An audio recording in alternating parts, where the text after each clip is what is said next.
Internet coupé ou rationalisé, telle est la crainte exprimée dans un rapport par les anciens présidents africains, le Nigérian Olusegun Obasanjo, le Ghanéen John Dramani Mahama, le Sierra-Léonais Ernest Bai Koroma et l'actuel vice-président malawite Saulos Chilima Abeokuta. Et si ces anciens chefs d'État s'étaient trompés de pays? Penser qu'un tel scénario, catastrophe, peut se passer au Sénégal relève davantage d'une vue de l'esprit que d'une réalité tangible. Ils ont apparemment été traumatisés par la coupure d'Internet malhabilement décidée par le gouvernement congolais lors de la dernière élection présidentielle en République démocratique du Congo. Nos 4 leaders politiques sont dans leur rôle d'observateurs électoraux. Ils n'ignorent pas que le parcours démocratique du Sénégal englobe une vision politique et une pratique civique.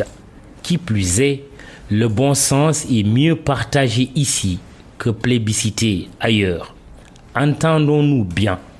Ne rien dissimuler de nos faiblesses nous honore. Parvenir à les surmonter nous ragaillardit. Car on n'est jamais assez vigilant en matière d'élection. Surtout en Afrique où les contentieux électoraux sont souvent source d'instabilité. Travailler à consolider les acquis démocratiques constitue même une cure de jouvence. D'où l'apport inestimable d'Internet dans les avancées socio-économiques du Sénégal et la surabondance de l'offre qu'induit cette technologie.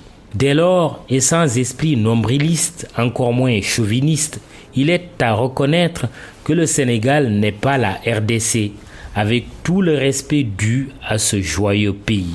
N'a-t-on pas l'habitude de dire que la RDC est un géant aux pieds d'argile? L'écosystème numérique sénégalais est fait de sorte que toute mesure de nature à interrompre ou rationaliser l'Internet sera difficile, voire impossible à mettre en œuvre. Envisager une telle hypothèse, c'est croire naïvement que l'État du Sénégal peut tordre facilement le fil aux 3 opérateurs télécoms que sont Sonatel, opérateur historique, et ses concurrents Tigo et Expresso, avec toutes les conséquences politiques, sociales et commerciales qu'on peut imaginer. Non, manifestement, nos 4 observateurs en chef du scrutin présidentiel de dimanche ne sont pas allés à la bonne source. Cela nous étonnerait fort que le président Obasanjo et ses collègues aient pris le soin de se connecter avec les vrais acteurs du secteur avant de rédiger leur fameux rapport. Au Sénégal, la vigilance citoyenne est telle que toute éventuelle entreprise étatique de coupure volontaire du réseau d'Internet un jour aussi spécial que le 24 février serait vouée à l'échec.